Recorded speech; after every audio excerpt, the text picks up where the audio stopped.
आप सभी का स्वागत है आपके अपने चैनल मनीष वर्मा स्टडी 91 में।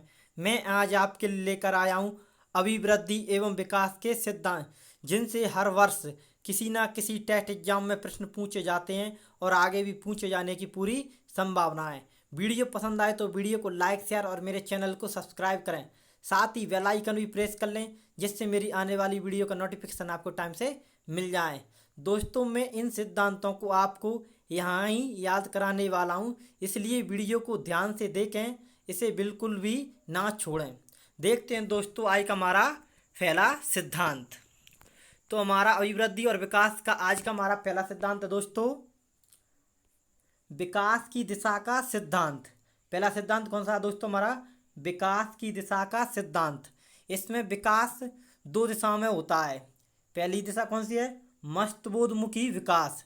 इसमें क्या होता है कि विकास पहले किसका होता है? मस्तिष्क का विकास, फिर मस्तिष्क से पैरों की तरफ विकास होता है। इसे ही क्या बोलते हैं? मस्तिष्कोन्मुखी विकास। दूसरा इसी में विकास आता है दोस्तों, केंद्र से परिधीय विकास। केंद्र से परिधीय विकास उसे कहते हैं जब पहले क्या होता है, रीढ़ की हड्डी का विकास होता है पहले केंद्र में, उसके बाद अन्य हड्डियों का विकास होता है परिधि की तरफ। तो इसे ही क्या बोलते हैं? केंद्र से परिधीय विकास। कुंपुस्वामी ने विकास के दो क्रम बताए हैं। कुंपुस्वामी ने विकास के दो क्रम बताए हैं। कौन कौन से क्रम है वो दो? एक स्पेलोकोडल और दूसरा है प्रोक्सिमोडिस्टल। तो स्पेलोकोडल में क्या होता है दोस्तों? पहले विकास किधर होता है? सबसे पहले सिर की तरफ होता है, फिर किधर होता है? फिर पैर की तरफ होता है। तो सबसे पहले किधर होता है विकास? पहले सिर से पैर की तरफ विकास होता है, उसे ही स्पेलोकोडल विकास कहते हैं या क्रम कहते हैं। दूसरा विकास है हमारा प्रोक्सिमोडिस्टल विकास, जिसमें क्या होता है दोस्तों? वही वाला विकास है, केंद्र से परिधीय वाले विकास को ही क्या बोलते हैं दोस्तों? प्रोक्सिमोडिस्टल विकास। इसमें क्या होता है? पहले केंद्र की रीढ़ की हड्डी का विकास होता है, फिर परिधि की तरफ छोटी हड्डियों का विकास होता है। इसे ही कौन सा विकास कहते हैं? प्रोक्सिमोडिस्टल विकास या क्रम। इसे हम कैसे याद रख सकते हैं स्पेलोकोडल को? स्पेलोकोडल में क्या आ रहा है? सी। सी से सिर, सिर से पैर की तरफ विकास। और प्रोक्सिमोडिस्टल में क्या होता है? पहले रीढ़ की हड्डी का विकास होता है मध्य में, फिर उसके बाद बाहर की तरफ विकास होता है परिधि की तरफ। अगला हमारा दूसरा सिद्धांत है दोस्तों, वृद्धि और विकास की गति एवं दर एक सी नहीं रहती। वृद्धि और विकास की गति एवं दर एक सी नहीं रहती। आपने देखा होगा दोस्तों, जब हम बचपन में होते हैं तो हमारा विकास तीव्र गति से होता है। हमारी छोटी सी उम्र में हमारी बहुत हाइट हो जाती है, कुछ समय बाद हमारी हाइट थोड़ा रुक जाती है बाल अवस्था में आकर, फिर दोबारा किशोर अवस्था में हमारी हाइट दोबारा बढ़ने लगती है। मतलब विकास की गति व दर सदा एक सी नहीं रहती। यही हमारा दूसरा सिद्धांत है। अगला सिद्धांत दोस्तों तीसरा, विकास क्रम का सिद्धांत। इसमें क्या होता है दोस्तों? विकास एक क्रम में होता है। क्रम जैसे कि पहले हम क्या होता है, सुनते हैं, फिर उसके बाद बोलते हैं, फिर पढ़ते हैं, फिर लिखते हैं। तो विकास भी क्या होता है? एक क्रम में होता है। इसे ही बोलते हैं विकास के क्रम का सिद्धांत या विकास क्रम का सिद्धांत। अगला सिद्धांत है दोस्तों परस्पर संबंध का सिद्धांत। परस्पर संबंध सिद्धांत का अर्थ है कि सभी विकास, चाहे वो शारीरिक विकास हो, सांवेगिक विकास हो, मानसिक विकास हो, बौद्धिक विकास हो, कोई सा भी विकास हो, सभी विकास अपने आप में परस्पर संबंध होते हैं। अगर कोई एक विकास प्रभावित होगा तो उससे दूसरा विकास भी प्रभावित होगा। इसे ही बोलते हैं परस्पर संबंध का सिद्धांत। अगला सिद्धांत देखते हैं दोस्तों, हमारा पांचवा सिद्धांत। अगला हमारा पांचवा सिद्धांत है निरंतर विकास का सिद्धांत। आपने देखा होगा दोस्तों, हम बचपन से ही सीखते आ रहे हैं और अभी भी हम क्या है, सीखते हैं। तो इसे ही क्या बोलते हैं? निरंतर विकास का सिद्धांत।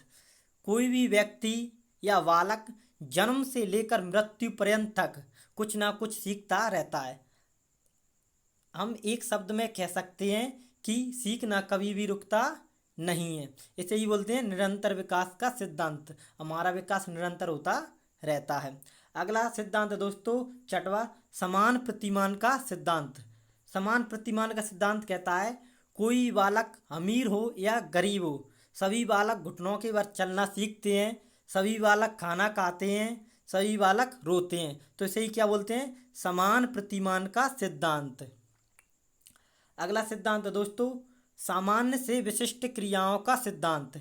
सामान्य से विशिष्ट क्रियाओं के सिद्धांत का अर्थ है दोस्तों पहले बालक सभी अपने पापा जैसे व्यक्तियों को पापा बोलता है, फिर अपने पापा को कुछ बड़ा होने पर ही पापा बोलता है और अन्य किसी को नहीं बोलता।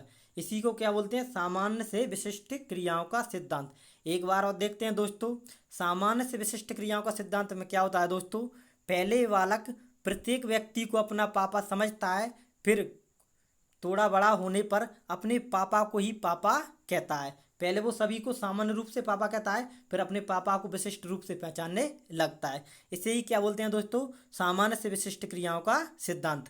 अगला सिद्धांत है दोस्तों विकास की भविष्यवाणी का सिद्धांत। दोस्तों आपने अक्सर सुना होगा कि कुछ बुजुर्ग लोग बोलते हैं कि यह लड़का अच्छा है या लड़की अच्छी है, यह भविष्य में बहुत आगे जाएगा। मतलब विकास की भविष्यवाणी की जा सकती है। उसके वर्तमान को देखकर हम अंदाजा लगा सकते हैं कि यह भविष्य में क्या बनेगा या क्या कर सकता है। इसे ही क्या बोलते हैं दोस्तों? विकास की भविष्यवाणी का सिद्धांत।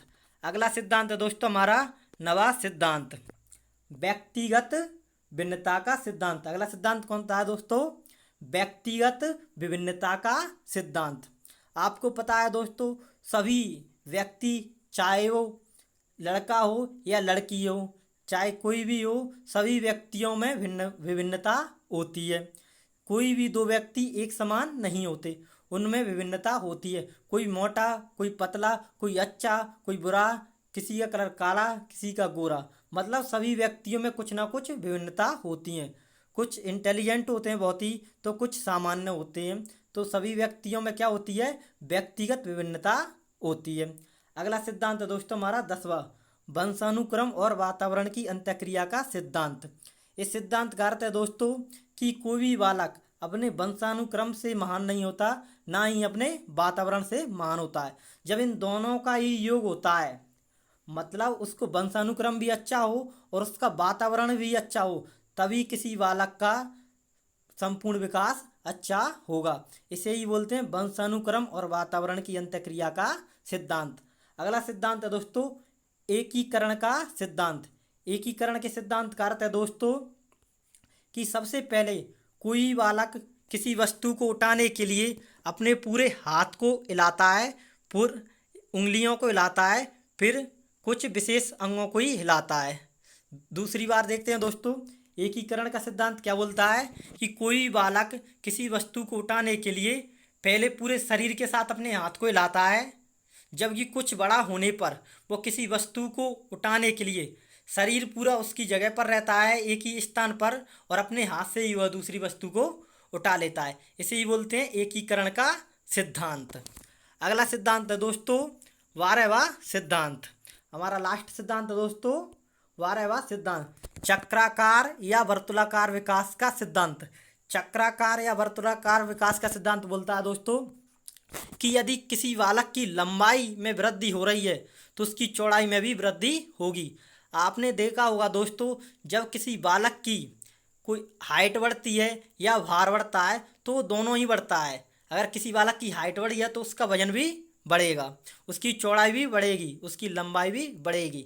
तो इसे ही क्या बोलते हैं दोस्तों? चक्राकार या वर्तुलाकार विकास का सिद्धांत। मतलब विकास चारों साइड से होता है, इसे ही बोलते हैं चक्राकार या वर्तुलाकार विकास का सिद्धांत। आप इसी प्रकार की वीडियो प्राप्त करने के लिए मुझे बताएं कि आपको और बाल विकास से संबंधित और अच्छी वीडियो चाहिए या नहीं। धन्यवाद।